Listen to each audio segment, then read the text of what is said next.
Digital India, skill India, smart India और health for all, Ayushman Bharat जैसी विभिन्न योजनाओं के बीच लोगों को बुनियादी स्वास्थ्य सेवा तक उपलब्ध नहीं होना जनता के रहनुमाओं को आईना दिखाने के लिए काफ़ी है। ऐसी ही लापरवाह और हांफती स्वास्थ्य व्यवस्था के चलते मजबूरी में लोग निजी क्लिनिक और निजी चिकित्सक की शरण में जाने को मजबूर होते हैं, जहां गरीबों के शोषण में परहेज नहीं किया जाता। नमस्कार, मैं हूं स्मिता जोसेफ और आप देख रहे हैं मेरे साथ बदहाल स्वास्थ्य व्यवस्था। रेगुलर तो भी नहीं है। उस समय एनेस्थीसिया वाले नहीं थे, इसलिए उनको रखा गया था। डबल सैलरी नहीं मिल रहा है, वो गवर्नमेंट द्वारा निर्धारित विभिन्न मत से उसको मिल रहा है। हमारे पास चूंकि एक एनेस्थेटिस्ट हैं, तो उनकी आवश्यकता के फिलहाल को हम जस्टिफाइड करते हुए एक उच्च अधिकारियों का ध्यान आकर्षित करेंगे। अपना कुछ सहयोग करते हैं और एनएचएम से भी उनको वेतन मिलता है।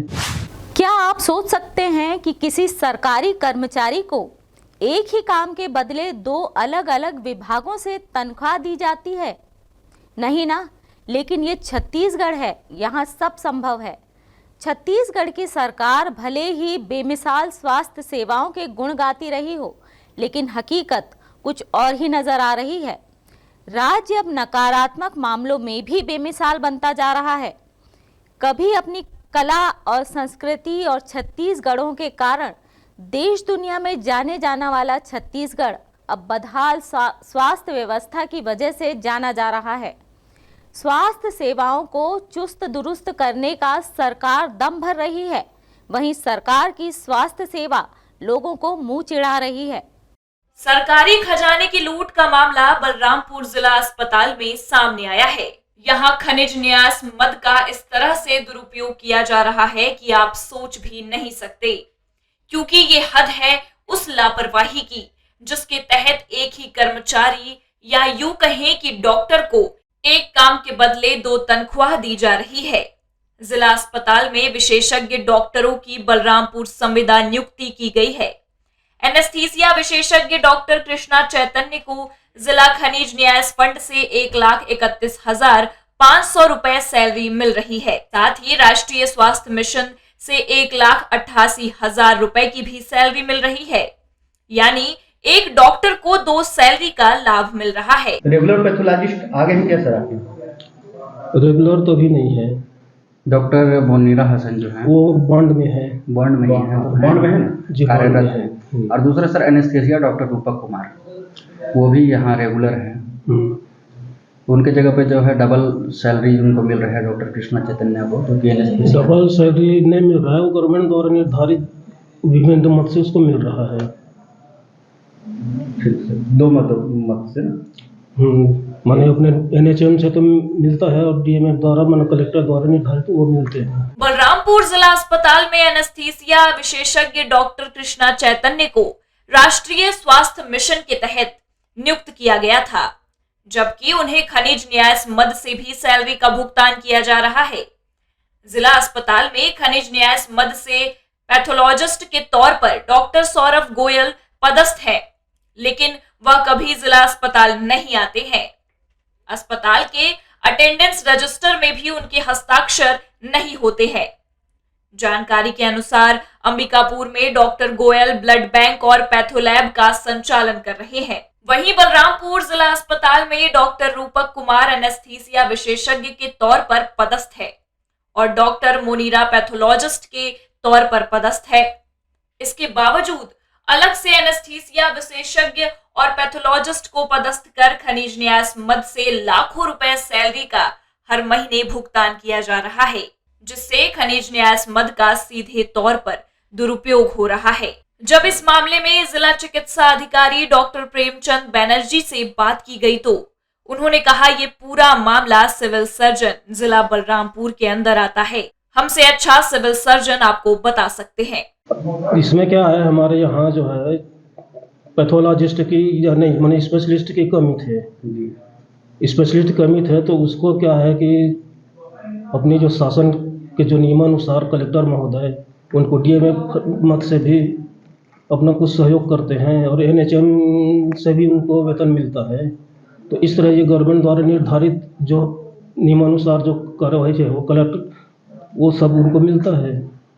और दूसरे जो सर आपके सौरभ गोयल हैं जो कि यहाँ पे पैथोलॉजिस्ट हैं, कभी आते नहीं हैं और फिर भी उनको लेकिन लगातार कई वर्षों से डेमम पद से उनको सैलरी का दिया जा रहा है। जो सौरभ कुमार गोयल जी जो है अब वो जिला अस्पताल में कार्यरत है, उनके नाम से ब्लड बैंक का जो लाइसेंस है इस और उन्हीं के नाम से पैथोलॉजिस्ट, पहले कोई पैथोलॉजिस्ट नहीं थे, तो वो जो है NHM से नियुक्ति हुआ था और उनको पैथोलॉजिस्ट है इसलिए उनके नाम से ब्लड बैंक का लाइसेंस जारी हुआ था और इसीलिए वो उनके नाम मैंने है। जिला चिकित्सालय सिविल सर्जन रामेश्वर शर्मा से इस मामले में बात की तो उनका कहना है कि इन दोनों की पदस्थापना उनके आने के पूर्व की है और उन्होंने इसमें संज्ञान लिया था।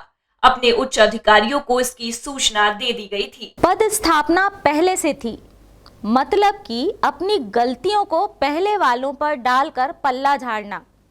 दूसरी तरफ पैथोलॉजिस्ट के बारे में उनका कहना है कि जिला चिकित्सालय में संचालित ब्लड बैंक का लाइसेंस डॉक्टर सौरभ गोयल के नाम से है, इसीलिए मजबूरी में उनकी सैलरी बनाना पड़ता है। मतलब ये कि सिर्फ लाइसेंस उनके नाम पर होने के एवज में उन्हें मोटी सैलरी से नवाजा जा रहा है, भले ही वे अस्पताल की तरफ झांकने भी ना आए। सुनिए क्या कह रहे हैं civil surgeon doctor Rameshwar Sharma. देखिए, जो एनेस्थीसिया के डॉक्टर आपने बताया है DMF NHM से, ये मेरे आने के पहले या 2-3 साल पहले उनको जिला मंडल फंड से रखा गया। जिला मंडल फंड का देखिए जिला प्रशासन की तरफ से होता है, उसके मेंबर CMHO होते हैं और माननीय क्षेत्रीय जनप्रतिनिधि होते हैं। उस समय एनेस्थीसिया वाले नहीं थे, इसलिए उनको रखा गया था। NHM और DMF से दोनों मिला के रखा गया था। अभी हमारे पास एक एनेस्थेटिस्ट और उपलब्ध हो गए हैं, इसके बारे में हमने पहले भी एक बार हायर अथॉरिटी को सूचित कर चुके हैं। आगे भी इसके बारे में हम सूचित करेंगे कि हमारे पास चूंकि एक एनेस्थेटिस्ट हैं तो उनकी आवश्यकता के फिलहाल को हम जस्टिफाइड करते हुए एक उच्चाधिकारियों का ध्यान आकर्षित करेंगे।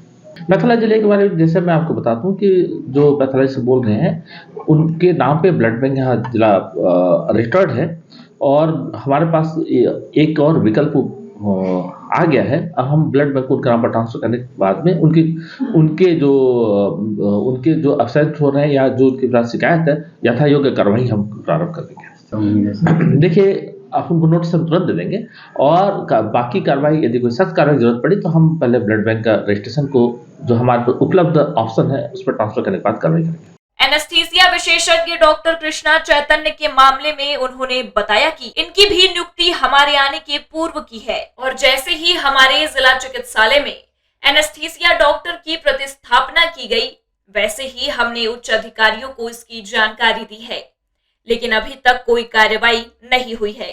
जिला प्रशासन के DMF में जिला चिकित्सा अधिकारी सदस्य होते हैं, इन्हीं के माध्यम से निर्णय होता है और इसमें सिविल सर्जन का कोई सहयोग नहीं होता। बलरामपुर जिला अस्पताल में जिस तरह रेगुलर विशेषज्ञ डॉक्टर के रहते हुए अलग से उसी विभाग के विशेषज्ञ डॉक्टर को पदस्थ कर खनिज न्यास मद में गड़बड़ी और फर्जीवाड़ा किया जा रहा है, वो ये बताने को काफ़ी है कि सरकारी पैसा है इसलिए इसकी किसी को परवाह नहीं। दूसरी तरफ हम ये जानकारी देते चलें कि प्रदेश के ही कोरिया जिला अस्पताल में एनेस्थीसिया विशेषज्ञ डॉक्टर की कमी बरसों से है। यहाँ इमरजेंसी के समय मरीज खुद 3 से 4 हज़ार रुपये देकर एनेस्थीसिया डॉक्टर को बुलाते हैं, वो भी सिर्फ दिन में। रात को वहाँ एनेस्थीसिया विशेषज्ञ नहीं होने के चलते सिर्फ मरीजों को रेफर किया जाता है। ऐसे में सरकार या फिर जिम्मेदार को ये नहीं दिखाई देता कि एक चिकित्सक को कोरिया जिला भेज दिया जाए जिससे कि पूरे जिले की समस्या का हल निकल सके। अब देखना ये होगा कि आखिर इस गड़बड़ी और फर्जीवाड़े पर कब कार्यवाही होगी। ये रिपोर्ट हमें भेजी थी बलरामपुर से हमारे संवाददाता कुलेश्वर कुशवाहा ने। खास पेशकश में फिलहाल इतना ही, मुझे दीजिए इजाजत, नमस्कार। मिलिए सबसे बड़ी खबर से। छोटे शहर की बड़ी कहानियां, हमने वो देखा जो अनकहा है। अब खबर आपकी उंगलियों पर, खबरों से परे। हर खबर पर हमारा नजरिया। इंडिया टाउन न्यूज, भारत की बात।